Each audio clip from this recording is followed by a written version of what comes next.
December 16, 1944. Dawn never really comes to the Ardennes that morning. A gray half-light seeps through the pines, and the temperature stands at 10 degrees. American soldiers along the quietest sector of the Western Front stamp their feet, blow on frozen fingers, and tell each other the war will be over by Christmas.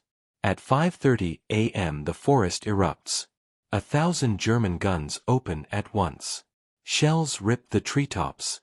Entire companies vanish in the first minutes. 6 understrength American divisions face 30 German divisions, 5 of them Panzer. Hitler's final throw, the Ardennes offensive, tears a 50-mile hole in the Allied line in hours. This is the Battle of the Bulge, the biggest fight the United States Army will ever face. In a small hotel in Spa, Belgium, Lieutenant General Courtney Hodges stands over a map table, coat unbuttoned, tie straight, eyes calm. Reports come in faster than his staff can plot them. Regiments overrun, roads lost.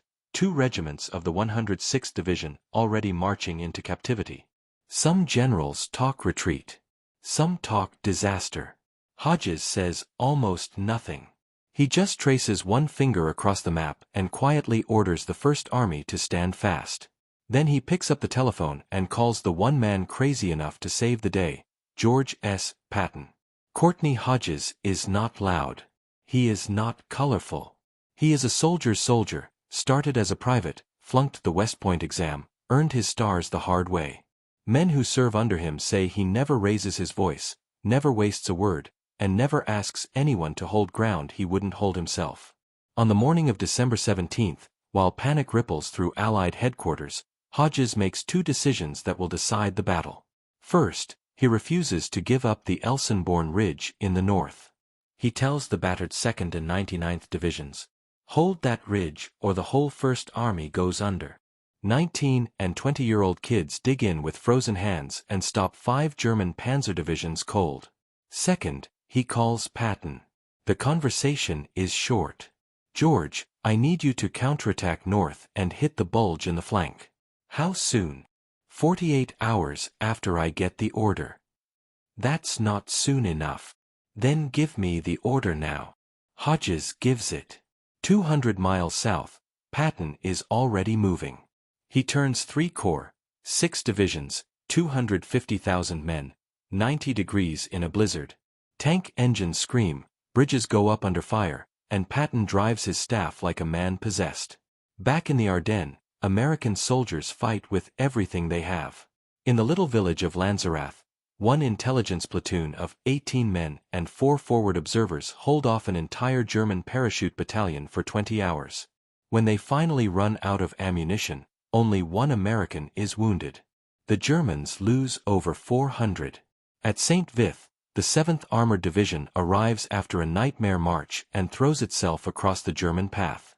They are told to hold for 48 hours. They hold for 6 days. Every hour they fight buys Hodges time. By December 19, the German spearheads are only 4 miles from the million-gallon fuel dumps that could carry them to the Meuse. Hodges orders his headquarters evacuated. He is the last man out, carrying the First Army flag under his arm. He sets up in a schoolhouse west of the river, hangs the same map, and keeps working. The snow falls thicker. Roads disappear. Men lose toes to frostbite. And still the line bends but refuses to break. Could you have stood there at 19, rifle shaking from cold, hearing Tiger tanks you can't see but can feel in your chest, and still load another clip? Because that is exactly what thousands of American boys do. And somewhere in the night, Courtney Hodges draws a red line on the map and says, so quietly only his chief of staff hears it, "Here we fight. Not 1 step back." The greatest crisis of the war in Europe now rests on whether a quiet general and the fastest army in the world can reach the battlefield before the Germans reach the sea. December 20, 1944. Bastogne, 7 roads, 1 town, the cork in the German bottle. The 101st Airborne Division rolls in after a freezing all-night ride in open trucks. No coats, no artillery, no sleep. Just the screaming eagle patch and the certainty that nobody makes paratroopers retreat. General Anthony McAuliffe walks the perimeter with a frozen cigar and tells his men, "We're not surrounded. We're an opportunity for the Germans to attack in every direction at once. 2 days later the Germans send an ultimatum: surrender or be destroyed. McAuliffe's one-word reply becomes legend: nuts. The word flashes across every American radionet in the Ardennes. Men laugh until they cry in foxholes ankle-deep in ice. Far south, Patton's Third Army is already tearing north. Tanks skid on ice, engineers throw bridges across rivers in the dark, and Patton prays out loud for clear skies. December 23 dawns bright and mercilessly cold. The clouds part.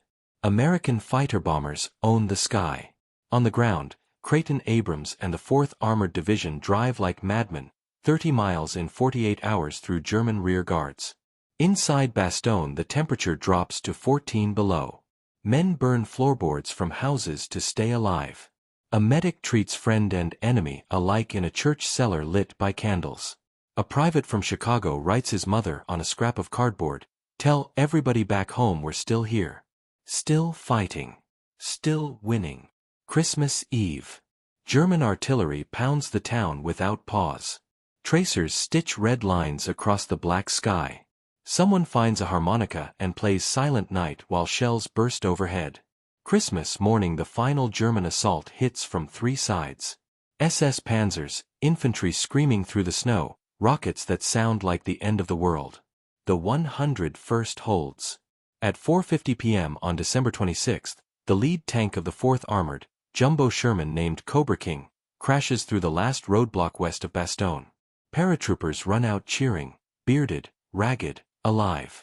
A sergeant grabs Lieutenant Charles Boggess and yells over the engine noise, "Took you long enough." The corridor is open. The siege is broken. But the bulge is still 40 miles deep and Hitler is feeding his last reserves into the fight. Courtney Hodges looks at the map one more time, picks up the phone, and gives the order every corps commander has been waiting for. Starting tomorrow morning, the First Army attacks south. We meet Patton in the middle and cut the bulge in half. The hunted are about to become the hunters. January 1, 1945. The weather turns savage again. Blizzards, whiteouts, wind that cuts through overcoats like a knife. Men advance with icicles in their eyelashes. Hodges and Patton attack toward each other like 2 freight trains on the same track. From the north, 1st Army, 2nd Armored, 84th Infantry, 1st Infantry Division, Big Red won back in the fight after Hurtgen. From the south, 3rd Army, 4th Armored, 26th Infantry, 6th Armored, grinding forward a mile at a time. In between, the German salient shrinks hour by hour. At Houffalize, St. Vith, along every frozen road, American artillery pounds anything that moves. Tank crews fight with open hatches because the cold keeps them awake. Infantrymen ride on the backs of Shermans, too frozen to walk. January 13th.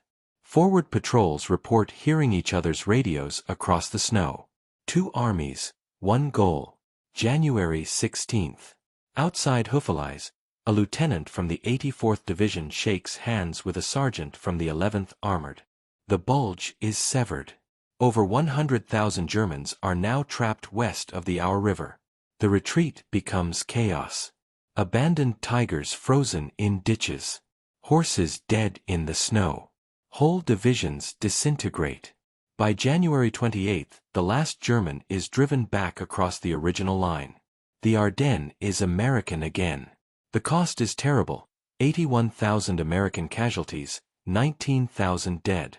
The coldest winter in memory claims almost as many as the enemy does. But Germany has lost 100,000 men, 800 tanks, and every last reserve. The Wehrmacht is finished as an offensive force. In the little towns and villages, Belgian families come out waving homemade American flags. Children who spent Christmas hiding in cellars now ride on the shoulders of GIs who haven't slept in weeks. Years later, General Omar Bradley is asked who deserves the credit for victory in the Bulge. He answers without hesitation: Courtney Hodges for refusing to break, and George Patton for refusing to be late. Today the Ardennes is quiet again. The forests have grown back. The fields are green in summer, white in winter. But every December, Belgians still lay wreaths at places named Saint Vith, Elsenborn, Bastogne, and at the American cemetery at Henri-Chapelle where 8,000 boys rest under the snow. They remember the winter when American soldiers, farm boys, factory kids, college students who should have been home for Christmas, stood in the freezing dark and refused to give one more inch of free soil to tyranny. They remember one quiet general who drew a red line on a map and said, "Here we fight." And because he did, the road to Berlin stayed open, the war in Europe ended 4 months later, Red Placeman, and the world these men saved still turns. That is the story of the Battle of the Bulge. That is the story of American courage when everything hung in the balance. And as long as freedom matters, it is a story that will never, must never, be forgotten.